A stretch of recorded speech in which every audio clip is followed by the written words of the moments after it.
Hello fellas!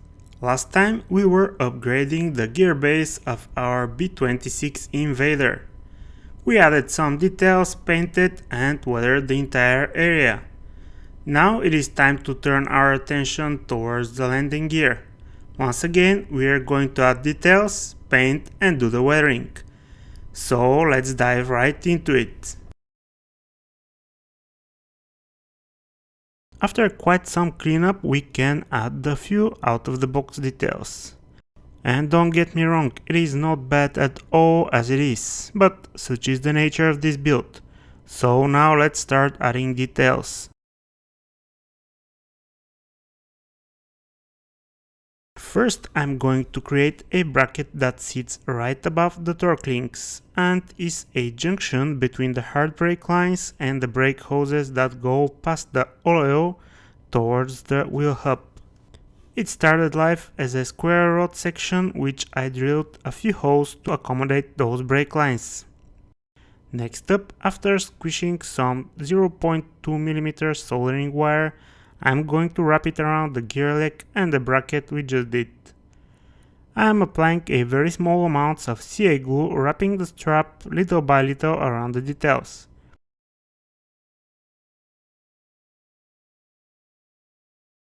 Finally, we can cut the excess material and we are done. Looks pretty decent, doesn't it? Before we can continue adding details, I want to wrap the shock absorber strut with some self-adhesive aluminum foil. For me, this is the best way to represent this detail, and if you want to know how to do the math for perfect fit, let me know in the comment section and I'll do a tutorial on it. Let's continue adding anchor points / details for the brake lines. We're going to use our favorite microtubes. If you have watched the previous update, you know what they are. So let's add a couple on the tip of the torque links and a few more down on the axle.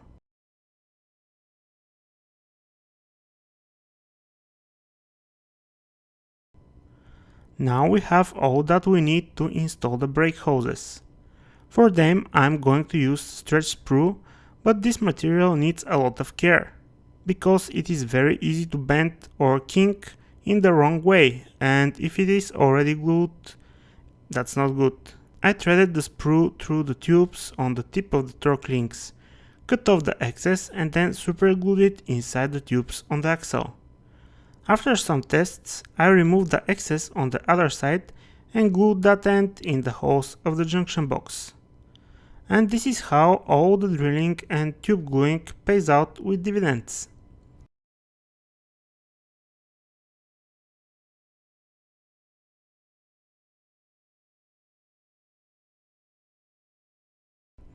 Now let's do the hard brake lines. As it becomes usual, first goes some drilling of holes.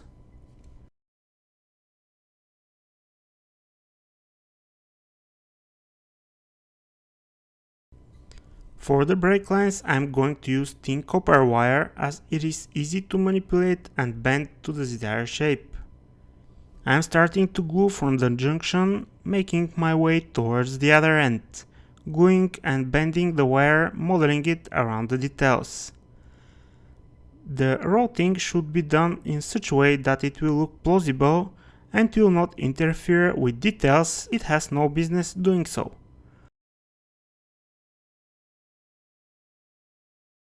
After both brake lines are done, I can cut very narrow strips of self-adhesive aluminum foil. We will use those as straps for the brake lines. When the foil is in so small sections, it has difficulties to adhere to the detail. Funny enough, it has no issues adhering to the tweezers or anything else in fact. In such case, it is best to use some tool to hold the foil in place while removing the tweezers. Also, a bit of super glue at the end can be helpful. Next up, we will recreate some missing details from the gear leg retraction mechanism. I created the lever details from square rod sections cut in half longitudinally and with some taper at the ends. Then I made a slit in each arm so we can later connect them with a rod. From what I can see on my reference images, the arms should be placed at an angle pointing towards each other. Another important thing is to have a good alignment.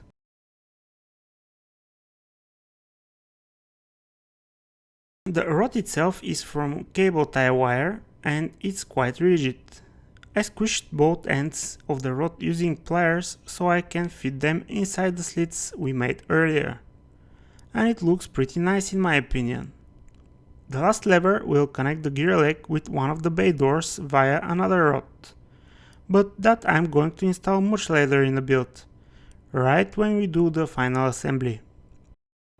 Next up we have two sets of hoses to install. After drilling the appropriate holes, I'm going to use 0.3mm fishing line and some micro tubes for the couplers. The first set of hydraulic hoses I think have something to do with the landing gear activation. Those will connect with the tubes we attached to the small bulkhead in the previous episode. The second set of hoses I believe are for the brake lines and they're going to go to the holes in the forward bulkhead. In all cases, I'm going to leave quite some extra length so I can have easier installation when the time comes. And here is how the completed gear legs look. In my opinion, they're pretty presentable. Fortunately enough, the nose gear leg does not have any additional hoses and stuff going on. So I will only add the self-adhesive aluminum foil on the shock absorber strut and then we'll do the assembly of the out-of-the-box parts. I actually used the assembled nose gear bay as a jig to make sure that it will all fit together without any issues when the time comes to put things back together.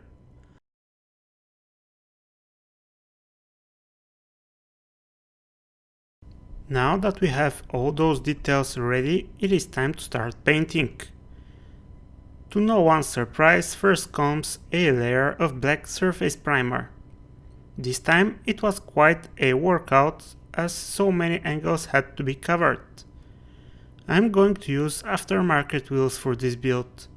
They are a big improvement compared to the kit offering, and being a rather prominent feature, they should have a good impact on the overall appearance. Before applying the primer on the resin parts, I thoroughly clean them with isopropyl alcohol. Next up comes a layer of Tamiya LP65 rubber black, obviously for the tires. I like this color. I don't know if it can represent all rubber tires, but it is not black, it is not shiny, and has a nice bluish grey hue, so it is a good starting point in my opinion. On top of that, Tamiya's LP range sprays very nicely when diluted with Mr. Leveling Thinner, creating a buttery smooth finish. Edwards' wheel set comes with masks, which is rather helpful. I chose not to assemble the nose wheel at this point, but the main wheels need that masking, because next we need to apply some Tamiya LP11 silver on the rims and also on the gear legs. Just like with the primer, applying the silver on the gear legs is quite a workout. Their complex structure provides plenty of angles that need attention. While in the beginning it is easier to distinguish between covered and unpainted areas due to high contrast, it gets much trickier when you go to the stage of good coverage versus not so good coverage. One can always have an area, especially in the corners and tight spaces, where to wonder whether it is a shadow or a primer is showing through the paint.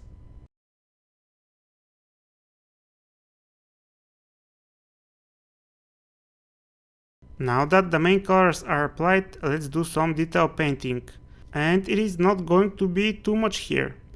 Pretty much everything is in the same silver color as the gear legs. Apart from the hoses that are the only colorful thing here, being black. A fine brush and some Mr. Hobby H12 flat black should do the job. And it is not a very difficult one, just very time consuming. Perhaps it would have been much better if I had those hoses pre-painted, but then we get the glue over painting, which I don't enjoy that much either. If you can give any advice, I will be happy to read it in the comments below this video. Another small drop of color that we can add is the red hubcap on the nose wheel. I masked the rest of the wheel just in case. I really don't want any red paint anywhere else.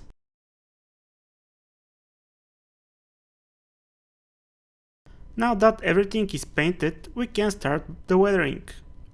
The dark grey panel line accent color from Tamiya is a great companion for the natural metal finish in my opinion. The wash is flowing nicely into the crevices and the fine brush built into the cap facilitates precise application. The contrast is quite subtle. While it might not look that way upon application, after it cures the color blends very well. If one wants more contrast, layers can be stacked upon each other given the previous layer has cured. The bottle has to be shaken quite often as the pigment settles quickly onto the bottom.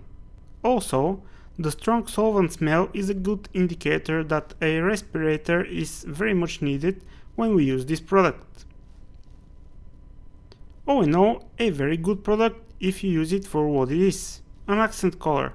Therefore, don't treat it as a wearing wash.